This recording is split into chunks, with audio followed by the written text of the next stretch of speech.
दोस्तों हर Friday theatres में बहुत सारी मूवीज आती हैं। किसी को भी याद नहीं रहता, लेकिन कोई एक ऐसा फ्राइडे होता है जिससे पूरा साल याद किया जाता है।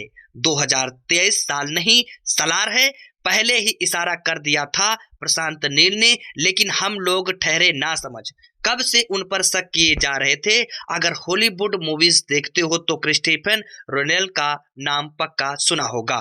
उनकी फिल्मों का टिकट बुक करना माने दूसरी दुनिया में जाने के लिए जहाज पकड़ना। थिएटर्स के दरवाजे खुलते ही हम नई दुनिया में पहुंच जाते हैं। ठीक वैसे ही कुछ कुछ मिलता जुलता काम करते हैं मास्टरमाइंड प्रशांत नील।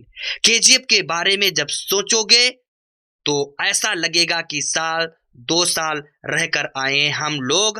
अपने पड़ोसी का नाम नहीं पता होगा, लेकिन केजीएफ की बड़ी माँ को सब जानते हैं। और इसी वजह से काफी लोगों ने बोल दिया था कि जो जादू केजीएफ ने किया है वो दोबारा कभी रिपीट नहीं होगा। ऐसा सिनेमा कभी फिर से नो चांस। लेकिन क्या आप यकीन करोगे अगर मैं आपसे बोलूं प्रशांत नील ने इस बार खुद प्रशांत नील को ही हरा दिया है।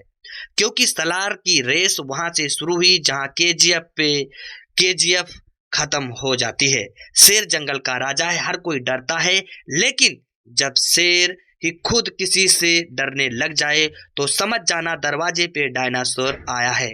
तुम लोग एनिमल को वायलेंट बोल रहे थे तो भैया सालार देखने के बाद शायद कुछ लोग बोलने के लायक नहीं बचोगे। इस लेवल का एक्शन सिनेमा मैंने आज तक नहीं देखा दोस्त। नहीं बॉलीवुड में, ना ही जो है साउथ में, ना ही हॉलीवुड में। सब कुछ फेल हो गया सर।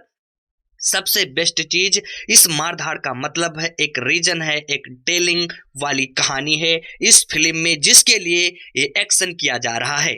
महाभारत अपने इंडियन सिनेमा हिस्ट्री का इम्पोर्टेंट चैप्टर, उसको आज के नए जमाने में कैसे सुनाया जाएगा, बस वही दिखाया है प्रशांत नील ने। दुर्योधन को चाहिए थी राजा की कुर्सी, लेकिन सामने वाले दुश्मन की ताकत बहुत ज्यादा थी। उनके साथ खुद भगवान थे। अब इसी में लड़ाई होती है तो दुर्योधन बुरी तरह हार जाता है और टुकड़े टुकड़े करके मारा जाता है। लेकिन जब वाकई युद्ध हुआ तो लड़ाई जितना सोचा था उससे बहुत लंबी चल गई, क्योंकि दुर्योधन के साथ कोई और था। बोलो कौन? महावीर कर्ण, जो दोस्ती में ऐसे बंदे थे जो अपने दोस्त को पूरी दुनिया जिताने का वादा कर दिया था। और ताकत ऐसी थी कि भगवान ताली बजाते बजाते थक जाएं, लेकिन नील साहब ने इस कहानी में एक छोटा सा ट्विस्ट डालकर पूरे महाभारत की शक्ल को ही बदल दिया।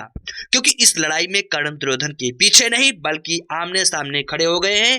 जान देनी नहीं है, एक दूसरे की जान लेनी पड़ेगी। ये महाभारत पेन से नहीं तलवार से लिखी जाएगी, एकदम लाल। अब जितना झटका एक लाइन सुन के लगा है आपको, उसकी प्रशांत नील ने खतरनाक स्टोरी टेलिंग के साथ प्रेजेंस किया है, जिसमें बहुत सारे ट्विस्ट एंड टर्न छुपे हुए हैं।